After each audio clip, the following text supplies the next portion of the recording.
Saudara, sejumlah warga di Kabupaten Jeneponto dan Kabupaten Bantaeng tampak antusias mengikuti kegiatan vaksinasi. Tidak hanya itu, warga yang telah divaksin mendapatkan minyak goreng secara gratis. Kegiatan ini dilaksanakan oleh Dit Intelkam Polda Sulawesi Selatan bekerjasama dengan Polres dan pemerintah setempat. Kegiatan vaksinasi massal yang dilakukan oleh Direktorat Intelkam Polda Sulsel yang bekerja sama dengan Polres dan pemerintah Bantaeng dan Jeneponto merupakan kegiatan vaksinasi terhadap daerah dengan pencapaian vaksinasi rendah. Kegiatan ini diharapkan dapat meningkatkan capaian vaksinasi daerah tersebut sehingga dapat tercapai herd immunity atau kekebalan kelompok dalam menghadapi COVID-19.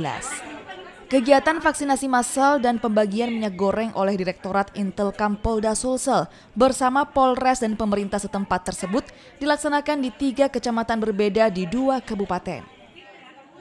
Di Kabupaten Bantaeng, vaksinasi dilakukan di kantor Desa Lumpangan, Kecamatan Paju Kukang. Sebanyak 1.000 liter lebih minyak goreng kemasan disiapkan untuk dibagikan ke warga yang telah divaksin. Warga bersyukur dapat divaksin, karena sebagian dari mereka mengaku selama ini sulit mendapatkan akses vaksinasi karena berada di pedesaan.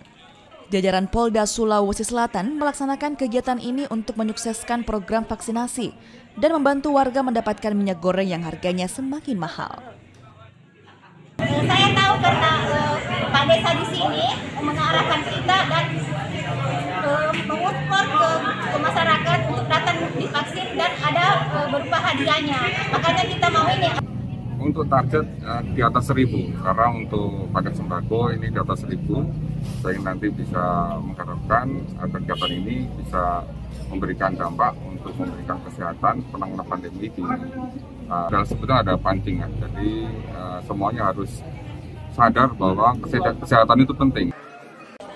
Sementara itu di Jeneponto, vaksinasi dilakukan di Mako Polsek Tamalatea, Kelurahan Bonto Tanga, Kecamatan Tamalatea, dan di kantor Desa Bonto Manai, Kecamatan Bangkala. Warga tampak antusias mendatangi 2 lokasi tersebut untuk divaksin dan mendapatkan minyak goreng gratis. Jadi dalam rangka menarik minat masyarakat untuk melaksanakan vaksinasi, salah satu upaya dari di Intelkam Polda Sulsel, dalam hal ini Intelkam, menyiapkan sembako berupa minyak goreng yang dibagikan ke peserta vaksin. Jadi untuk Jeneponto disiapkan 500 paket atau 500 liter minyak goreng. Direktur Intelkam Polda Sulsel Kombes Yudi Hermawan menyebutkan bahwa vaksinasi dan pembagian minyak goreng gratis yang dilakukan Direktorat Intelkam Polda Sulawesi Selatan ini merupakan implementasi arahan Presiden terhadap Polri sebagai penggerak kegiatan vaksinasi dan untuk terlibat aktif dalam pemulihan ekonomi nasional. Ardiansa, Kompas TV Bantaeng dan Jeneponto.